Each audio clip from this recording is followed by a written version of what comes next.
Students, इस video lecture में हम लोग पढ़ेंगे रिडम्पशन ऑफ डिबेंचर्स, किस तरह से डिबेंचर्स को रिडीम किया जाता है।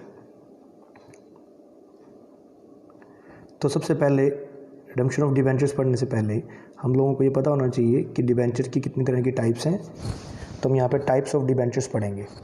तो टाइप्स ऑफ डिबेंचर में हमने डिबेंचर्स को अलग अलग कैटेगरी में बांटने के लिए उसकी क्लासिफिकेशन के कुछ बेस बनाए हैं। तो सबसे पहले on the basis of security, फिर on the basis of convertibility, on the basis of permanence, on the basis of negotiability and on the basis of priority. तो सबसे पहले हम बात करते हैं डिबेंचर की टाइप्स की on the basis of security. On the basis of security debentures can be classified into two categories, which one secure debentures and unsecure debentures. Security के बेस पे डिबेंचर्स को दो पार्ट्स में डिवाइड कर सकते हैं, एक है सिक्योर डिबेंचर, एक है अनसिक्योर डिबेंचर। जनरली डिबेंचर के साथ अगर कुछ भी ना लिखा हो तो डिबेंचर जो होते हैं वो सिक्योर्ड होते हैं और उनको फ्लोटिंग चार्ज होता है सभी एसेट्स के ऊपर, ठीक है। बट कई बार फिक्स चार्ज भी हो सकता है, तो डिबेंचर्स के साथ कुछ भी वर्ड ना लगाओ तो वो सिक्योर्ड होते हैं। अनसिक्योर्ड तब होते हैं जब उनके साथ अनसिक्योर्ड वर्ड लगाओ। सिक्योर डिबेंचर्स का मतलब है कि डिबेंचर्स को, जो डिबेंचर होल्डर्स को at the time of liquidation सबसे पहले पेमेंट मिलेगी अनसिक्योर्ड क्रेडिटर से पहले, ठीक है, क्योंकि वो सिक्योर्ड है। एसेट्स को बेचेंगे और उनकी पेमेंट सबसे पहले करेंगे। अगर उनको कोई फिक्स चार्ज है किसी पर्टिकुलर एसेट पे तो उस एसेट को बेचकर सबसे पहले इनकी पेमेंट की जाएगी। अगर इनको फ्लोटिंग चार्ज है तो उनका सब एसेट्स पे चार्ज होता है, तो हम लोग जिनके फिक्स चार्ज है उनको पेमेंट करने के बाद सबसे पहले डिबेंचर होल्डर्स की पेमेंट करेंगे इफ़ दे आर सिक्योर्ड। तो सिक्योरिटी में भी फिक्स्ड और सिक्योरिटी में भी फ्लोटिंग, ठीक है। तो नेक्स्ट बात करते हैं on the basis of convertibility. On the basis of convertibility भी डिबेंचर्स को दो पार्ट्स में डिवाइड कर सकते हैं, convertible debenture and non convertible debenture. Convertible debenture से मतलब ये है कि कंपनी अपने जीवन काल में, लाइफ टाइम में कभी भी इन डिबेंचर्स को दूसरी सिक्योरिटीज़ में या दूसरे शेयर्स में, दूसरे डिबेंचर्स में, किसी में भी कन्वर्ट कर सकती है। अगर वो नॉन कन्वर्टेबल डिबेंचर्स हैं तो डिबेंचर कंपनी जो है अपने जीवन काल में कभी भी इन डिबेंचर्स को दूसरे सिक्योरिटीज़ में कन्वर्ट नहीं कर सकती है। इसी तरह से on the basis of permanence, permanence के बेस पे भी डिबेंचर्स को दो पार्ट्स में डिवाइड किया जा सकता है, redeemable debenture and irredeemable debenture. Redeemable debentures का मतलब ये डिबेंचर जो हैं वो कंपनी में परमानेंट नहीं रहेंगे। कभी भी कंपनी अपने जीवन काल में या एक स्पेसिफिक पीरियड के बाद, अगर वो पहले से डिफाइंड है, तो कंपनी अपने जीवन काल में या स्पेसिफिक पीरियड के पूरा हो जाने के बाद, एक्सपायर हो जाने के बाद कंपनी इन डिबेंचर होल्डर्स को उनकी पेमेंट कर देगी और इन डिबेंचर्स को रिडीम कर देगी।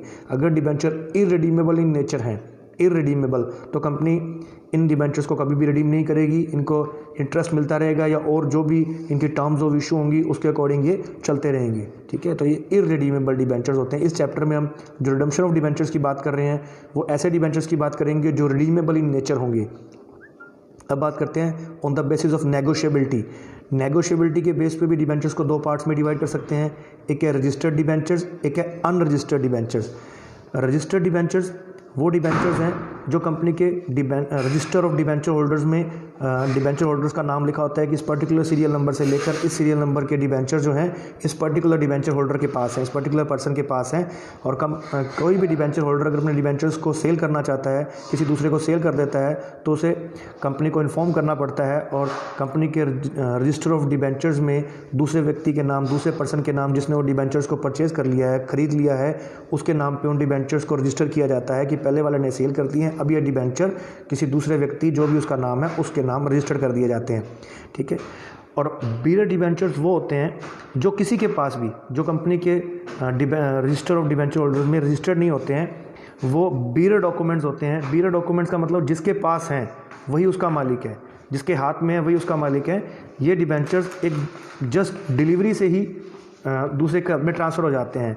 जब भी कंपनी चेक करना चाहती है या पैसे वापस करना चाहती है तो जिसके पास ये डिबेंचर्स होंगे वही उसका मालिक माना जाएगा, ठीक है। तो जस्ट मेयर ट्रांसफ़र से ही ये डिबेंचर जो है वो ट्रांसफ़र हो जाते हैं। बट रजिस्टर्ड डिबेंचर ऐसे नहीं होते जो मेयर ट्रांसफ़र से ट्रांसफ़र हो जाएं, वो कंपनी में जाकर रजिस्टर करवाने पड़ते हैं, सेल परचेज को रजिस्टर करवाना पड़ता है। On the basis of priority भी हम डिबेंचर्स को दो पार्ट्स में डिवाइड कर सकते हैं, first mortgage debenture and second mortgage debenture. यहाँ पे मॉर्टगेज का मतलब गिरवी रखने से है कि डिबेंचर होल्डर की प्रेफरेंसेस, डिबेंचर्स की प्रेफरेंसेस हैं कि अगर हमारे साथ एक से ज़्यादा अलग अलग तरह के हमारे पास डिबेंचर्स हैं तो किस डिबेंचर को प्रायोरिटी है पेमेंट में, किन डिबेंचर होल्डर को प्रायोरिटी नहीं है। तो फर्स्ट मॉर्गेज डिबेंचर जो हैं उनको पेमेंट में प्रायोरिटी मिलेगी, सेकंड मॉर्गेज वालों को फर्स्ट मॉर्गेज वालों की पेमेंट करने के बाद ही सेकंड मॉर्गेज वालों को पेमेंट दी जाएगी, तो on the basis of priority. ठीक है, तो ये डिबेंचर्स की कुछ टाइप्स थी। हम डिबेंचर्स को क्लासीफाई कर सकते हैं on the basis of security, classify कर सकते हैं on the basis of convertibility, classify कर सकते हैं on the basis of permanence, classify कर सकते हैं on the basis of negotiability and classify कर सकते हैं on the basis of priority. ठीक है, इसके बाद बात करते हैं मेथड्स ऑफ रिडम्पशन की। मेथड्स ऑफ रिडम्पशन में जो डिबेंचर्स रिडीमेबल इन नेचर्स हैं उनकी रिडम्पशन के लिए, यानी कि उनकी पेमेंट के लिए रिडम्पशन कंपनी उनकी जो अगर इशू करते समय कोई टाइम पीरियड दिया गया तो उस टाइम पीरियड के पूरा होते ही कंपनी उन शेयर्स उन डिबेंचर्स को रिडीम करेगी। अगर टाइम पीरियड नहीं है तो जब कभी भी कंपनी के पास अच्छे फंड्स होंगे, अच्छे लिक्विड एसेट्स होंगी, तो कंपनी इन डिबेंचर्स को रिडीम कर देगी if they are redeemable in nature. तो डिबेंचर्स को रिडीम करने के हमारे पास क्या क्या मेथड्स हैं। First method by payment in lump sum, एक मुश्त राशि एक साथ ही जो पर्टिकुलर कैटेगरी के डिबेंचर्स है जिनको कंपनी रिडीम करना चाहती है तो कंपनी एक मुश्त राशि एक मुश्त भुगतान के साथ एक ही टाइम पे इन सभी डिबेंचर्स को रिडीम कर सकती है। इस मेथड का नाम है by payment in lump sum. इसके बाद है by payment in instalment. Company चाहे तो सारे डिबेंचर्स को इकट्ठा रिडीम ना करके किस्तों में, टुकड़ों में करके, किस्तों में करके उनको रिडीम कर सकती है। फॉर एग्जाम्पल 5 लाख रुपए के डिबेंचर्स हैं तो कंपनी चाहे तो हर साल 1-1 लाख रुपए के डिबेंचर्स बाय लॉट और बाय ड्रा किसी भी तरीके से कौन से डिबेंचर्स को रिडीम किया जाएगा, 1-1 लाख के डिबेंचर्स को धीरे धीरे करके रिडीम कर सकती है। अगर कंपनी के पास इकट्ठे फंड्स नहीं है इन डिबेंचर्स को रिडीम करने के लिए तो किस्तों में भी धीरे धीरे भी इनको रिडीम किया जा सकता है। या फिर next method by purchase in open market.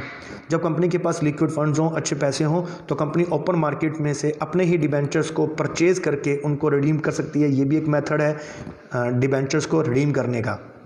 इसके बाद बाय कन्वर्शन इनटू शेयर्स। अगर कंपनी के पास लिक्विड एसेट नहीं है, लिक्विड फंड्स नहीं हैं और कंपनी के डिबेंचर्स को एक पर्टिकुलर टाइम पीरियड दिया गया था, वो डिबेंचर्स का वो टाइम जो है वो पूरा हो गया है, उसकी टाइम एक्सपायर हो गया है, अब कंपनी चाहे तो उन डिबेंचर्स को शेयर्स में कन्वर्ट करके भी उन डिबेंचर्स को रिडीम कर सकती है। ये भी एक मेथड है डिबेंचर्स को रिडीम करने का। तो ये कुछ मेथड्स थे, method of redemption of debentures. इस लेक्चर में हम इतना ही डिस्कस करेंगे।